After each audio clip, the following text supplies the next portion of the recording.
The taste, if anyone's interested, the taste of the alcohol coming off there at 70 is, if any of you have tasted baijiu, Chinese rice whiskey or sorghum whiskey, it's a little bit like that, and that's not surprising considering there was about 50 litres of what went into that kettle was a sort of bastardized rice wine that I'd made in the interest of making like a baijiu type product.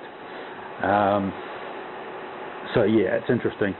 I've spent a little while in China. I never really clicked with baijiu. China, yeah, it's an acquired taste. But there's a little bit of that in there. You can definitely taste a bit of that in there, which is interesting. I think that the rest of it was a vodka, part of a vodka wash and part of a corn mash. So yeah, she's a bit of a mongrel.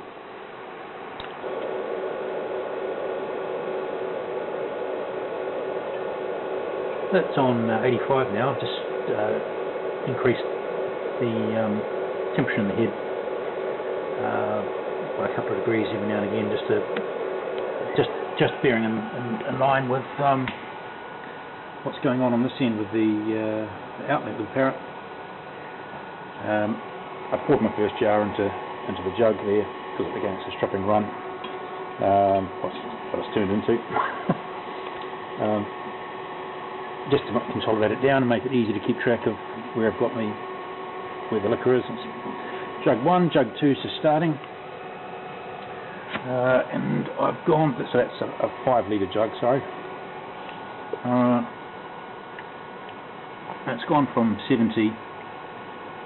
Let's see, riding up there before the surge hits it to about 65 in that process of that. It's got a reasonable, had a reasonable continuous trickle coming out of there. Starting to wane off a bit there, so I'll probably up the temperature in the head by another couple of degrees.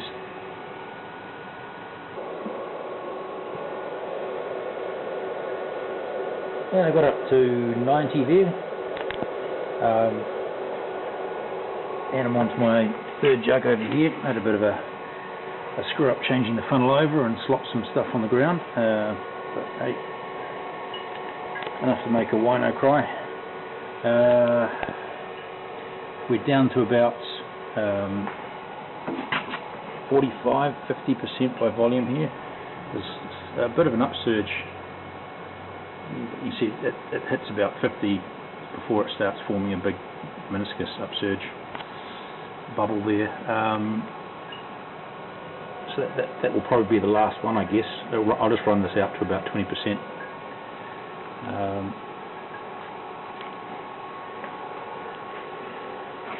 That's putting out a fair bit there.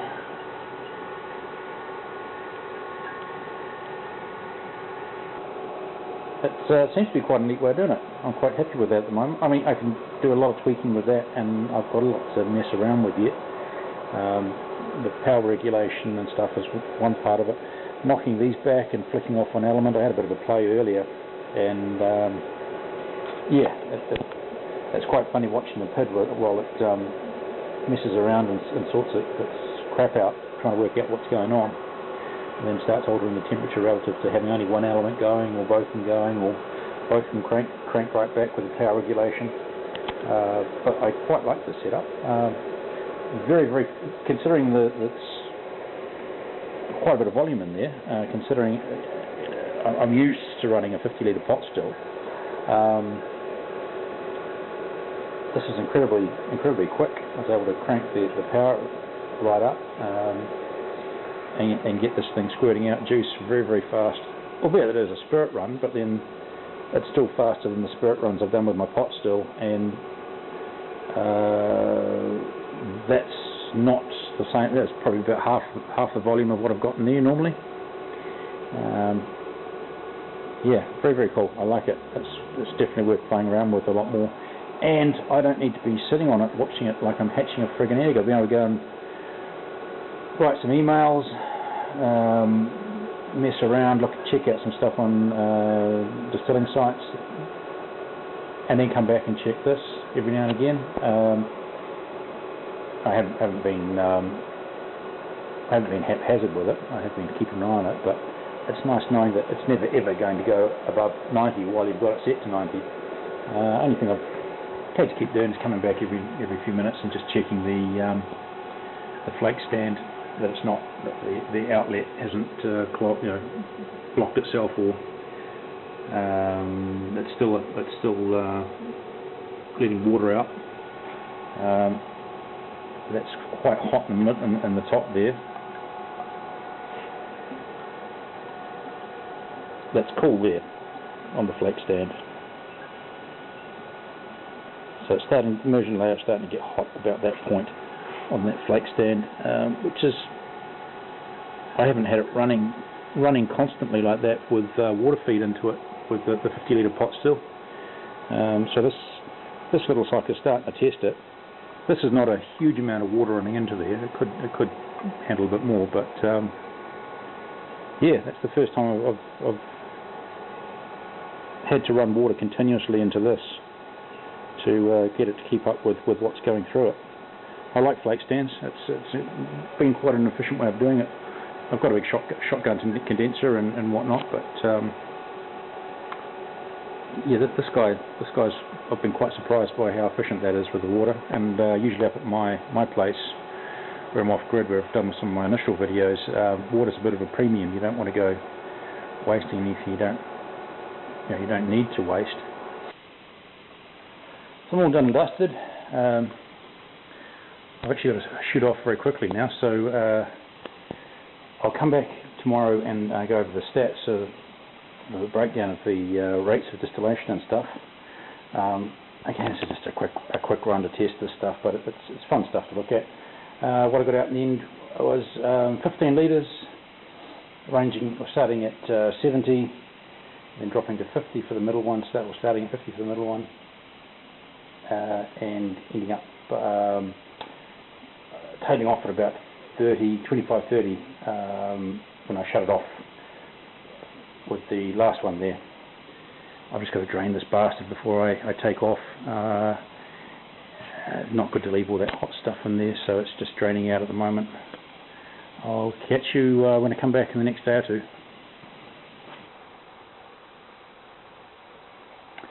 So what I've got here is my after-match breakdown, if you like. I've just plotted all my data on a spreadsheet. Down here I have minutes running in 10-minute intervals. This column is the actual head temperature that's picked up by the thermocouple. This is the column that has the set temperature at that stage. So, for instance, at the beginning here, it's set at 70, but it works up slowly to 70 degrees there. The fourth column in is my alcohol by volume concentration, and that sort of kicks in when I start taking ethanol off. There's a milestone column here, just lets me know when I've started 4 shots or finished taking 4 shots, started jugs. That's just notes I make in my journal against the times over here. And then the last column over here is collection speed, and after I've finished a run I work out the collection speeds. So if I scroll down a bit to the bottom here, that was the first jug that I took. I ran that very, very slowly. 5 litres was taken, and that worked out to 2.5 litres per hour. Like I say, I was taking that one off very slowly. It's the first time I've run this rig and this setup. Just seeing what I could do with that, and then I cranked it up for the last 2 as if they were a proper stripping run. And you see it at that stage, when I'm starting to jump up a number of degrees at a time and crank the heat up, I was outputting 10 litres per hour at one stage. For both the last 2 jugs of 5 litres. So this thing's got some grunt when I stoke it right up. Next thing to do will be to do a couple more stripping runs on some other material I've got.